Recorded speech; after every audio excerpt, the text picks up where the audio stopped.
യൂട്യൂബിൽ ഫാൻസ് ഇല്ല ഗൈസ്. അപ്പൊ ഫസ്റ്റത്തെ ക്വസ്റ്റ്യൻസ് എന്താന്ന് വെച്ചാല്, ആളെങ്ങനെ പാവമാണോ എന്നാണ് ഉദ്ദേശിച്ചോ.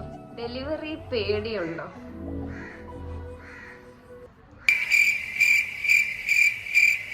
പ്രഗ്നന്റ് ആയപ്പോൾ ഇനി കുട്ടി വന്നാൽ ലൈഫ് സീരിയസ് ആകും എന്ന് തോന്നിയിട്ടുണ്ടോ? ഹസ്ബൻഡ് വീട്ടിൽ പോകാറില്ലേ? കാക്കാന്റെ പാരൻസിനെ കാണിക്കൂ. നമ്മുടെ പാർട്ട്ണറിനോട് തന്നെ നമുക്ക് എല്ലാം പറയാൻ പറ്റുന്ന ഒരു ഫ്രീഡം ഉണ്ടെങ്കിൽ നമ്മളെ ചതിക്കത്തില്ല എന്ന് ഉറപ്പല്ലേ നമ്മുടെ പാർട്ട്ണർ.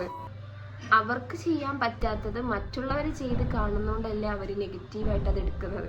നമ്മൾ എത്ര പേരുടെ വാടപ്പിക്കും, പറയെന്നൊക്കെ ഉള്ളു.